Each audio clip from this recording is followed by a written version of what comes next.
ये बेहद महत्वपूर्ण टॉपिक है बोर्ड परीक्षा के दृष्टिकोण से, और 2024 के पेपर में यानी बोर्ड के पेपर में इससे रिलेटेड न्यूमेरिकल जरूर पूछता है।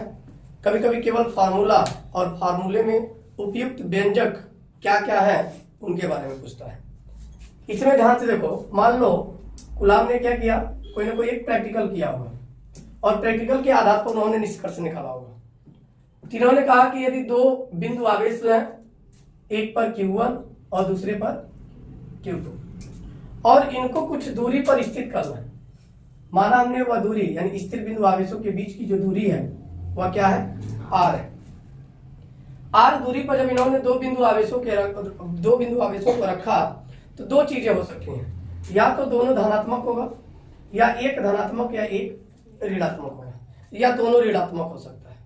मतलब सजातीय आवेश लें या विजातीय आवेश लें, ये नियम दोनों पर लागू है। दोनों स्थितियों में होता क्या है, जब आप विजातीय आवेश लेते हो सजातीय आवेश, तो सजातीय आवेश की स्थिति में होता क्या है, इनमें दोनों प्लस प्लस है या दोनों माइनस है। तीन में हमने देखा था कि प्रतिकर्षण होता है, यानी प्रतिकर्षण की स्थिति में ये वाला आवेश इस आवेश को धक्का देगा और ये आवेश इस आवेश को धक्का देगा।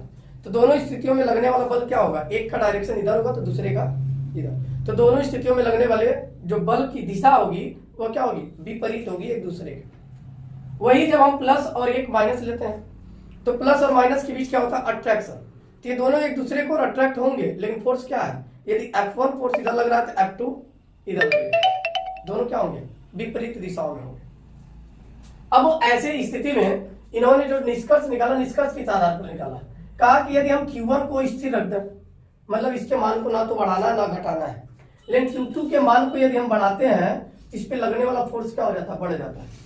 फिर उन्होंने कहा यदि Q2 को हम स्थिर कर दें, भाई Q1 के मान पे क्या होता है, फोर्स बढ़ जाता है जब इसका हम मान बढ़ाएंगे। तो इस आधार पर इन्होंने एक निष्कर्ष निकाला, और वह निष्कर्ष ये निकाला कि यदि दो स्थिर बिंदु आवेशों के बीच लगने वाले हम बल की गणना करें तो वह बल इन दोनों आवेशों के गुणनफलों के अनुक्रमानुपाती होता है। यानी Q1 गुणे Q2 के क्या है, अनुक्रमानुपाती है। इन दोनों में से किसी भी एक का मान यदि हम बढ़ाते हैं तो बल का मान बढ़ जाता है, किसी भी एक का मान घटाएंगे तो बल का मान घट जाता है। इसने क्या बताया, अनुक्रमानुपाती। फिर इन्होंने निष्कर्ष क्या किया, भाई कहा कि एक काम करो, इसको थोड़ी दूरी बढ़ा दो। जब इन्होंने इसकी दूरी बढ़ाया तो देखा यार जब हम दूरी बढ़ा रहे हैं तो बल कम लग रहा है। जैसे जो दो मैग्नेट आप ले लो, दो चुंबक, और दो चुंबक को पास में रखो तो देखो बड़ी तेजी से चिपकता है। थोड़ी सी दूरी बढ़ा दो तो हल्का फुल्का हिल डुल के रह जाता है, थोड़ी और दूरी बढ़ा दो तो कोई इफेक्ट नहीं पड़ता। ठीक उसी प्रकार इन्होंने भी देखा कि दो बिंदु आवेशों के बीच यदि हम दूरियां बढ़ाते जाए तो फोर्स निरंतर क्या हो रहा है, कम होता जा रहा है। तब इन्होंने ये निष्कर्ष निकाला कि F is indirectly proportional to 1/r square. मतलब दूरी यदि हम बढ़ाएंगे तो बल का मान कम होता जाएगा, दूरी यदि घटाएंगे तो बल का मान बड़ी तेजी से बढ़ जाएगा, वो भी वर्ग के व्युत्क्रमानुपाती है। और इन दोनों निष्कर्षों के आधार पर भाई ये जो कूलाम का नियम था, तो एक बात और समझनी चाहिए कि यही दो बिंदु आवेश ना, एक Q1 ला और एक यहाँ लेला Q2, ठीक है। इस पर भी बल ऊपर लगाया, इस पे भी बल नीचे लगाया, तो दोनों बल विपरीत तो हो गए, दोनों पर बल क्या हो गए, विपरीत तो हो गए। इनके बीच की दूरी भी R ले लिया, लेकिन इस पर कूलाम का नियम नहीं लगेगा। क्यों नहीं लगेगा, क्योंकि कूलाम ने बाद में चल के अपने नियम में संशोधन किया कि जो लगने वाला बल है वो अलाउ टू एक्सिस होना चाहिए, यानी एक अक्ष के अनुदिश होना चाहिए। यानी दोनों बिंदु आवेश जो हो वह किसी एक अक्ष पर हो, ये नहीं कि दो अक्षों पर हम बल लें। अब यहाँ पे क्या है, एक्सिस, अगर एक्स मान लें तो वाई एक्सिस पे बल लग रहा है, तो इसलिए यह इस पे बल नहीं लगेगा। तो कूलाम ने अपने नियम में संशोधन करते हुए बताया था कि जो बिंदु आवेश लें वह बिंदु आवेश अलाउ टू एक्सिस होना चाहिए, तो इन पर जो लगने वाला बल होगा इन आवेशों के गुणनफल के अनुक्रमानुपाती और बीच की दूरी के वर्ग के व्युत्क्रमानुपाती होता है। फिर इन्होंने क्या किया, इन दोनों को एक साथ ले लिया, F is directly proportional to Q1 Q2/r square, और अनुक्रमानुपात साइन जब हटाएंगे तो एक नियतांक रखते हैं। क्या रखते हैं, एक नियतांक, और वह नियतांक इन्होंने क्या रखा कि F is equal to 1/4πε0 Q1 Q2/r square के भी रख दिया। क्लियर, के जहां एक माध्यम का नियतांक होता है और 1/4πε0 यह स्थिर वैद्युतिकी का पूरा नियतांक है। अब यहां पे ध्यान दो, जो 1/4πε0 है इसकी नियतांक वैल्यू जो लेते हैं बेटा वो लेते हैं 9 × 10 की पावर 9। और एक बात यहाँ और याद रखना, यदि मान लो माध्यम निर्वात हो, माध्यम क्या हो निर्वात, तो निर्वात माध्यम के लिए k का मान बेटा 1 होता है। k का मान क्या होता है, दैट मीन्स f की जो वैल्यू होगी वो 1/4 pi epsilon not q1 q2 by क्या हो जाएगी r स्क्वायर, एक निर्वात के लिए। अब यहाँ 1/4 पाई एप्सिलॉन नॉट की जो वैल्यू होगी वो होती है 9 × 10 की पावर 9, और यूनिट क्या हो जाएगा, क्योंकि आप इस पूरे की वैल्यू ले रहे हो, तो इन दोनों के मात्रकों को इधर ट्रांसफर कर दो। तो बल का मात्रक क्या होता है, न्यूटन, बल का मात्रक, दूरी का मात्रक मीटर, आवेश का मात्रक कूलम। अब मीटर स्क्वायर इधर आएगा तो क्या होगा, newton metre square, newton metre square पर q1 q2 इधर आएगा तो डिवाइड होगा, तो क्या हो जाएगा कूलम स्क्वायर। किसकी वैल्यू 1/4 पाई एप्सिलॉन नॉट, यानी जो नियतांक हमने लिया स्थिर वैद्युत की नियतांक, उसकी वैल्यू क्या हो जाएगी 9 × 10 की पावर 9 न्यूटन मीटर स्क्वायर पर कूलम स्क्वायर। अब यहाँ पे जहां एप्सिलॉन 0 जो है वो विद्युतशीलता है, क्या है, विद्युतशीलता है, जिसका मान क्या होता है 8.854।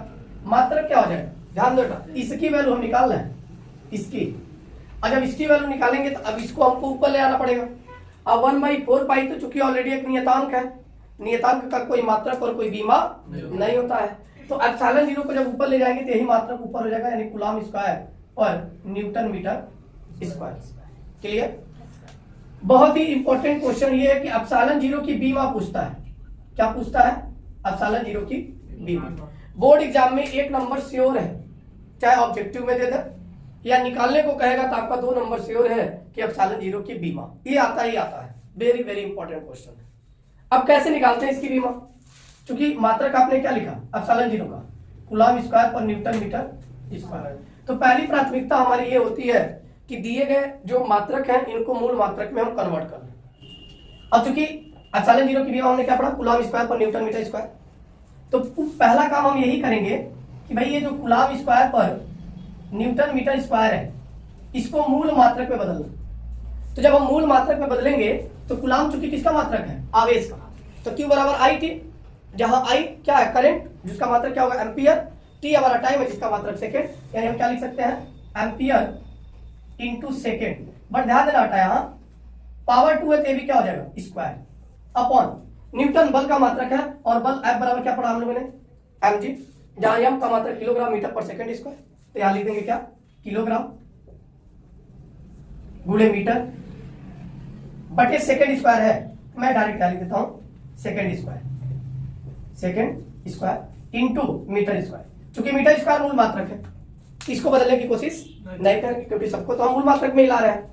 अब इनको घातों के रूप में यदि लिखते हैं तो क्या होगा एम्पियर स्क्वायर गुणे, पहले किलोग्राम को ऊपर ले आते हैं, तो किलोग्राम जब ऊपर जाएगा तो क्या हो जाएगा किलोग्राम पे -1, क्योंकि पावर 1 है तो ऊपर जाएगा तो -1, metre into metre square, metre पे क्यूब, इसको ऊपर ले जाए तो मीटर पे -क्यूब, सेकंड स्क्वायर है सेकंड स्क्वायर, ये डायरेक्टली ऊपर जाएगा तो सेकंड पे 4 हो जाएगा, सेकंड पे 4 इंटू एम्पियर स्क्वायर।